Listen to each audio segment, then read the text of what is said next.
നമസ്കാരം. മലയാളി വാർത്ത ഇൻസൈഡിലേക്ക് സ്വാഗതം. ലോകം കണ്ടതിൽ വെച്ച് ഏറ്റവും വലിയ ഊർജ പ്രതിസന്ധികളിൽ ഒന്നിലൂടെ കടന്നു പോകുമ്പോൾ ഇറാനിൽ നിന്നുള്ള വാർത്തകൾ ഭീതിജനകമായ ഒരു യുദ്ധത്തിന്റെ സൂചനകളാണ് നൽകുന്നത്. പിതാവ് അയത്തുള്ള അലി ഖമനേയിയുടെ വധത്തിന് പിന്നാലെ അധികാരമേറ്റ മൊജ്തബ ഖമനേയി വ്യോമാക്രമണത്തിൽ ഗുരുതരമായി പരിക്കേറ്റ ഒരു കാല് നഷ്ടപ്പെട്ടുവെന്നും അദ്ദേഹം കോമയിലായിരിക്കുന്നു എന്നുമുള്ള വാർത്തകൾക്കിടയിലാണ് ഈ പ്രഖ്യാപനം വരുന്നത്. ഹോർമോസ് കടലിടുക്കിനെ ആയുധമാക്കാനും അമേരിക്കൻ സൈനിക താവളങ്ങൾ തകർക്കാനുമാണ് ആഹ്വാനം. ഇറാനെ നിലവിൽ നയിക്കുന്നത് ഗോസ്റ്റ് അയത്തുള്ള അഥവാ അദൃശ്യനായ നേതാവാണ് എന്ന ദുരൂഹത വർദ്ധിപ്പിക്കുന്നു. ഇസ്ലാമിക് റവല്യൂഷണറി ഗാർഡ് കോർപ്സിന്റെ IRGC നിയന്ത്രണത്തിലുള്ള രാജ്യം അനിശ്ചിതകാല യുദ്ധത്തിലേക്ക് നീങ്ങുമ്പോൾ ആശങ്ക വർദ്ധിക്കുകയാണ്. 56-കാരനായ മൊജ്തബ ഖമനേയിയുടേത് അവകാശപ്പെടുന്ന രേഖാമൂലമുള്ള പ്രസ്താവന ഇന്നലെ ഉച്ചകഴിഞ്ഞ് സ്റ്റേറ്റ് ടെലിവിഷനിലെ വാർത്താ അവതാരകൻ വായിക്കുകയായിരുന്നു. അദ്ദേഹം നേരിട്ട് ടെലിവിഷനിൽ പ്രത്യക്ഷപ്പെട്ടില്ല. ഞങ്ങളുടെ രക്തസാക്ഷികളുടെ ചോരയ്ക്ക് പകരം വീട്ടുന്നതിൽ നിന്ന് ഇറാൻ പിന്നോട്ടു പോകില്ലെന്നും അദ്ദേഹം പ്രസ്താവനയിൽ കൂട്ടിച്ചേർത്തു. ഫെബ്രുവരി 28-ന് വധിക്കപ്പെട്ട തന്റെ പിതാവ് അയത്തുള്ള അലി ഖമനേയിക്ക് പിന്നാലെ അധികാരമേറ്റെടുത്ത മൊജ്തബ ഖമനേയി അയൽ രാജ്യങ്ങളായ ഗൾഫ് രാജ്യങ്ങളുമായി സൗഹൃദം നിലനിർത്താൻ താൻ ആഗ്രഹിക്കുന്നുവെന്നും എന്നാൽ മേഖലയിൽ US സൈനിക താവളങ്ങൾക്ക് നേരെയുള്ള ആക്രമണം തുടരുമെന്നും പ്രസ്താവനയിൽ അറിയിച്ചു. അയൽ രാജ്യങ്ങളുമായുള്ള ബന്ധം ഇറാൻ മെച്ചപ്പെടുത്തേണ്ടതുണ്ട്. മേഖലയിലെ എല്ലാ അമേരിക്കൻ സൈനിക താവളങ്ങളും ഉടനടി അടച്ചുപൂട്ടണമെന്നും അദ്ദേഹം ആവശ്യപ്പെട്ടു. കൂടാതെ ശത്രുക്കളിൽ നിന്ന് ഇറാൻ നഷ്ടപരിഹാരം ഈടാക്കുമെന്നും അല്ലെങ്കിൽ അതിനനുസരിച്ച് അവരുടെ ആസ്തികൾ നശിപ്പിക്കുമെന്നും അദ്ദേഹം പറയുകയാണ്. ആക്രമ സംഭവങ്ങളിൽ പരിക്കേറ്റ ഇറാൻ പൗരന്മാർക്ക് സാമ്പത്തിക സഹായവും അദ്ദേഹം വാഗ്ദാനം ചെയ്തു. സഖ്യകക്ഷികളോടുള്ള ആഹ്വാനം. മേഖലയിലെ ഇറാന്റെ സഖ്യകക്ഷികളോടുള്ള അതായത് പ്രോക്സീസിനോടുള്ള പ്രസ്താവനയിൽ സൂചിപ്പിച്ചിട്ടുണ്ട്. അതായത് H ഇറാന്റെ H പ്രോക്സികൾ ഒരുപക്ഷെ യുദ്ധത്തിലേക്ക് ഇറങ്ങാനുള്ള സാധ്യതയുണ്ട്. ഹൂതികൾ, ഹമാസുകൾ, ഹിസ്ബുള്ളകൾ. ഇറാഖിലെ സായുധ സംഘങ്ങൾ തന്റെ രാജ്യത്തെ സഹായിക്കാൻ ആഗ്രഹിക്കുന്നുണ്ടെന്നും യമനിലെ സംഘങ്ങൾ അവരുടെ ജോലി കൃത്യമായി ചെയ്തെന്നും അദ്ദേഹം ആവശ്യപ്പെട്ടു. പ്രസ്താവന പുറത്തു വന്നെങ്കിലും ടെഹ്റാനിലെ ചരിത്ര പ്രസിദ്ധമായ മേഖലയിലുള്ള സിന യൂണിവേഴ്സിറ്റി ഹോസ്പിറ്റലിലെ തീവ്രപരിചരണ വിഭാഗത്തിൽ സുരക്ഷാ ഉദ്യോഗസ്ഥരുടെ കാവലിലാണ് മൊജ്തബ ഉള്ളതെന്ന സൂചനയുമുണ്ട്. അദ്ദേഹത്തെ പാർപ്പിച്ചിരിക്കുന്ന ഭാഗം പൂർണ്ണമായും സീൽ ചെയ്തിരിക്കുകയാണ്. പിതാവ് കൊല്ലപ്പെട്ട അതേ വ്യോമാക്രമണത്തിലാണോ മൊജ്തബയ്ക്കും പരിക്കേറ്റതെന്ന കാര്യം വ്യക്തമല്ല. മൊജ്തബ ഖമേനി എവിടെ?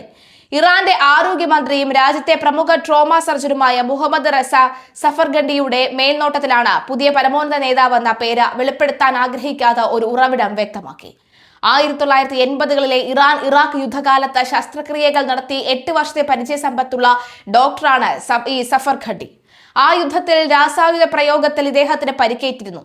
മുൻ പ്രസിഡന്റ് അക്ബർ ഹാഷ്മി റഫ്സജാനിയുടെ ഭാര്യയുടെ സഹോദരനും ഇസ്ലാമിക് ഭരണകൂടത്തിലെ വിശ്വസ്തനുമായ ഡോക്ടർ മുഹമ്മദ് മറാഷി എന്ന മുതിർന്ന സർജനും മൊജ്തബയെ ചികിത്സിക്കുന്ന സംഘത്തിൽ ഉണ്ടെന്ന് കരുതപ്പെടുന്നുണ്ട്. പരിക്കേറ്റ പരമോന്നത നേതാവിനെ നിലവിലെ ഇറാൻ പ്രസിഡന്റ് മസൂദ് പെസഷ്കിയാൻ 2 ദിവസം മുൻപ് സന്ദർശിച്ചതായും റിപ്പോർട്ടുകളുണ്ട്. ഖമനേയിയുടെ ആരോഗ്യനിലയെക്കുറിച്ച് പ്രസിഡന്റിന് പൂർണ്ണമായ വിവരങ്ങൾ നൽകിയിട്ടുണ്ടെന്നാണ് സൂചന. കാലുകൾ മുറിച്ചുമാറ്റി ലണ്ടനിലുള്ള ഒരു പ്രവാസി വിമതൻ വഴി അയച്ച രഹസ്യ സന്ദേശങ്ങളിലൂടെ ഒരു ഉറവിടം ഇപ്രകാരം വെളിപ്പെടുത്തി. അദ്ദേഹത്തിന്റെ 1-2 കാലുകൾ മുറിച്ചുമാറ്റി. കരൾ അല്ലെങ്കിൽ ആമാശയം തകർന്നറിഞ്ഞു. അദ്ദേഹം നിലവിൽ കോമയിലാണെന്ന് തോന്നുന്നു എന്നും പുതിയ പരമോന്നത നേതാവിനെ ആഴ്ചകളായി ആരും കണ്ടിട്ടില്ലെങ്കിലും ഇസ്ലാമിക് റവല്യൂഷണറി ഗാർഡ് കോർപ്സിന്റെ പ്രാദേശിക കമാൻഡർമാരാണ് നിലവിൽ ഇറാന്റെ ഭരണം നടത്തുന്നത്. ഒരു നേതാവില്ലെങ്കിലും അനിശ്ചിതകാലത്തേക്ക് പോരാട്ടം തുടരാനുള്ള ഉത്തരവ് ഇവർക്ക് ലഭിച്ചിട്ടുണ്ടെന്ന് കരുതപ്പെടുന്നു. ഇറാനിലെ ഇന്റർനെറ്റ് വിച്ഛേദിക്കപ്പെട്ടതിനാൽ നേതാവിന്റെ ആരോഗ്യനില സ്ഥിരീകരിക്കുക അസാധ്യമാണ്. എന്നാൽ state television മൊജ്തബയെ Janbaz of Ramzan അതായത് റംസാനുകളിലെ പരിക്കേറ്റ പോരാളി എന്നാണ് വിശേഷിപ്പിക്കുന്നത്. ഗോസ്റ്റ് അയത്തുള്ള അഥവാ അദൃശ്യനായ നേതാവാണ് നിലവിൽ ഭരണകൂടത്തെ നയിക്കുന്നതെന്ന് പലരും വിശ്വസിക്കുന്നു. ഇതിനിടെ അയൽ രാജ്യങ്ങളായ ഗൾഫ് രാഷ്ട്രങ്ങൾക്കെതിരെ ഇറാൻ ആക്രമണം തുടരുന്നത് എണ്ണ വാതക വില കുതിച്ചുയരാൻ കാരണമായിട്ടുണ്ട്. പിതാവിനേക്കാൾ അപകടകാരിയാണ് മകനെന്ന ഖ്യാതിയുമുണ്ട്. മൊജ്തബയുടെ മുൻകാല പഠന പങ്കാളിയായിരുന്ന ഒരാൾ വെളിപ്പെടുത്തിയത് പ്രകാരം പുതിയ നേതാവ് തന്റെ പിതാവിനേക്കാൾ അപകടകാരിയാണ്. അദ്ദേഹം ലോകാവസാനത്തെക്കുറിച്ചുള്ള ചിന്തകളിൽ അഭിനിവേശമുള്ളയാളാണെന്നും റിപ്പോർട്ടുകൾ പറയുന്നു. യുദ്ധമുണ്ടായാൽ ആയിരക്കണക്കിന് ആളുകളെ കൊല്ലാൻ മുസ്തബ ഭയപ്പെട്ടില്ലെന്നും പ്രദേശം മുഴുവൻ നിയന്ത്രിക്കാൻ അദ്ദേഹം ശ്രമിക്കുമെന്നും നാടുകടത്തപ്പെട്ട ഉദ്യോഗസ്ഥരായ ജാബർ രജ്ബി വെളിപ്പെടുത്തി. 2021 മുതൽ UAE-യിൽ പ്രവാസ ജീവിതം നയിക്കുന്ന രജ്ബി ഇറാനിലെ ഖുമിലുള്ള പ്രശസ്തമായ മതപാഠശാലയിൽ മുസ്തബ ഖമനേയിയോടൊപ്പം പഠിച്ചയാളാണ്. ഇറാന്റെ പുതിയ പരമോന്നത നേതാവ് തന്റെ പിതാവിനേക്കാൾ ക്രൂരനാണെന്നും വലിയൊരു നുണയാണെന്നുമാണ് അദ്ദേഹം മുന്നറിയിപ്പ് നൽകിയത്. അധികാരമേറ്റ ആദ്യ ദിവസം തന്നെ അൽ ഖുദ്സ് പിടിച്ചെടുക്കുമെന്ന് മുസ്തബ അവകാശപ്പെട്ടില്ല. പെട്ടെന്ന് ദേഷ്യം വരികയും അത് പുറത്തു കാണിക്കുക ചെയ്യുമെന്നും തന്റെ പിതാവിൽ നിന്ന് വ്യത്യസ്തനാണ് അദ്ദേഹമെന്നും പറയുന്നു. കാര്യങ്ങൾ എങ്ങനെ കൈകാര്യം ചെയ്യണമെന്നും കൂടുതൽ വിശ്വസനീയമായ രീതിയിൽ നുണകൾ പറയണമെന്നും മുസ്തബയ്ക്ക് നന്നായി അറിയാം. രജ്ബി ജെറുസലേം പോസ്റ്റിനോടാണ് ഇക്കാര്യം പ്രതികരിച്ചത്. ലോകാവസാനത്തിന് അഭിനിവേശം. ഇറാനിലെ ഇസ്ലാമിക് സ്കോളർഷിപ്പിന്റെ ഏറ്റവും പ്രധാന കേന്ദ്രമായ ഖും സെമിനാരിയിൽ മുസ്തബയോടൊപ്പം പഠിച്ചിരുന്ന കാലത്തെക്കുറിച്ച് രജ്ബി വിവരിക്കുന്നത് ഇപ്രകാരമാണ്. അദ്ദേഹം ലോകാവസാനത്തെക്കുറിച്ചുള്ള ചിന്തകളിൽ അതീവ താല്പര്യമുള്ളയാളായിരുന്നു. ആ പാതയിലേക്ക് മനുഷ്യരാശിയെ എത്തിക്കുന്നതിൽ തനിക്ക് പ്രത്യേക പങ്കുണ്ടെന്ന് അദ്ദേഹം വിശ്വസിച്ചിരുന്നു. ഷിയ ഇസ്ലാമിലെ ഏറ്റവും വലിയ വിഭാഗമായ ഈ 12 ഷിയ വിശ്വാസമനുസരിച്ച് ഇതാണ് ഖുമിൽ ഖമേനിയും പഠിച്ചത്.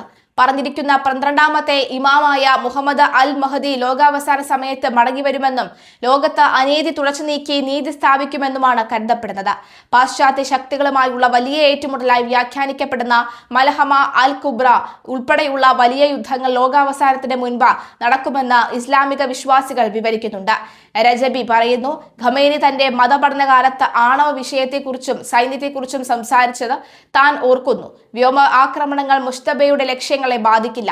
തങ്ങളുടെ ഭരണകൂടത്തെയും മേഖലയിലെ ആധിപത്യത്തെയും സംരക്ഷിക്കാൻ അവർക്ക് ആണവായുധം ആവശ്യമാണ്. മുസ്തബയ്ക്ക് മനുഷ്യ ജീവനോട് യാതൊരു ബഹുമാനവുമില്ല എന്ന് കൂട്ടിച്ചേർത്ത രജബി ഇപ്രകാരം പറഞ്ഞു. സ്വന്തം നാട്ടുകാരായ 13,000 പേരെ കൊലപ്പെടുത്താൻ മടിയില്ലാത്ത ഒരാൾക്ക് ടെലവീവിലെ 1,00,000 പേരെ കൊല്ലുന്നതിലുള്ള പ്രശ്നമുണ്ടാകില്ല. സ്വന്തം ജനതയുടെ ജീവൻ വിലമതിക്കാത്തവർ എന്തിനാ മറ്റുള്ളവരുടെ ജീവനെക്കുറിച്ച് ആകുലപ്പെടണം? പരിക്ക് ഗുരുതരമോ? ഇതിനിടെ പുതിയ പരമോന്നത നേതാവായ 56-കാരൻ മുസ്തബ ഖമനേയി ഗുരുതരമായ പരിക്കുകളോടെ ആശുപത്രിയിൽ കോമയിലാണെന്ന് റിപ്പോർട്ടുകളുണ്ട്. ഞായറാഴ്ച അധികാരമേറ്റെടുത്ത ശേഷം ഇദ്ദേഹത്തെ പൊതുവേദികളിൽ കണ്ടിട്ടില്ല. യുദ്ധത്തിന്റെ ആദ്യ ദിവസം ടെഹ്റാനിലെ പിതാവിന്റെ കൊട്ടാരത്തിന് നേരെ ഉണ്ടായ ആക്രമണത്തിൽ മുസ്തബയ്ക്കും പരിക്കേറ്റതായി കരുതപ്പെടുന്നു. അദ്ദേഹം അവിടെ ഉണ്ടായിരുന്നുവെന്നും ബോംബാക്രമണത്തിൽ പരിക്കേറ്റുവെന്നും സൈപ്രസിലെ Iran ambassador Ali Reza Salarian the ഗാർഡിയനോട് പറഞ്ഞിരുന്നു. അദ്ദേഹത്തിന്റെ കൈകാലുകൾക്ക് പരിക്കേറ്റതായാണ് താൻ കേട്ടതെന്നും അതിനാൽ അദ്ദേഹം ആശുപത്രിയിലാണെന്നും അംബാസിഡർ കൂട്ടിച്ചേർത്തു. ഇസ്രായേലിന്റെയും അമേരിക്കയുടെയും കണ്ണിൽപ്പെടാതിരിക്കാനാണ് മുസ്തബ വിട്ടുനിൽക്കുന്നത് എന്നും പ്രസംഗം നടത്താൻ കഴിയുന്ന സാഹചര്യത്തിലല്ല അദ്ദേഹമെന്നും അദ്ദേഹം കൂട്ടിച്ചേർത്തു. എന്നാൽ അദ്ദേഹം സുരക്ഷിതമായ ഒരിടത്ത് അഭയം പ്രാപിച്ചിരിക്കുകയാണെന്നും ബോധാവസ്ഥയിൽ തന്നെയാണ് എന്നും ഇറാനിയൻ ഉദ്യോഗസ്ഥർ അവകാശപ്പെടുന്നു. അതേസമയം തന്റെ പിൻഗാമി റാലിയിൽ പോലും പങ്കെടുക്കാൻ കഴിയാതിരുന്ന മുസ്തബ യുദ്ധം നടത്തുന്നതിനെ കുറിച്ചോ തന്റെ ഭാര്യയും മകനും കൊല്ലപ്പെട്ടതിനെ കുറിച്ചോ അറിഞ്ഞിട്ടില്ല എന്ന് ചില വൃത്തങ്ങൾ പറയുന്നു. അധികാരമേൽക്കുന്നവരെ വകവരുത്തുമെന്ന് ഇസ്രായേൽ പ്രഖ്യാപിച്ചതിന് പിന്നാലെ മുസ്തബയും ലക്ഷ്യമിട്ടിരുന്നു. യുദ്ധത്തിന്റെ ആദ്യ ദിവസം തന്നെ മുസ്തബയുടെ ഭാര്യ സഹ്റ ഹദ്ദാദ് ആദലും ഒരു മകനും കൊല്ലപ്പെട്ടതായാണ് വിവരം. ട്രംപും ഇറാൻ നേതാവിനെതിരെ ഭീഷണി മുഴക്കിയിട്ടുണ്ട്. അധികാരമേറ്റ ശേഷം ഇതുവരെയും പൊതുപ്രസംഗം നടത്തിയിട്ടില്ലാത്തതിനാൽ മുസ്തബ കൊല്ലപ്പെട്ടോ എന്ന കാര്യത്തിലും ഇപ്പോൾ അഭ്യൂഹങ്ങൾ ശക്തമാണ്.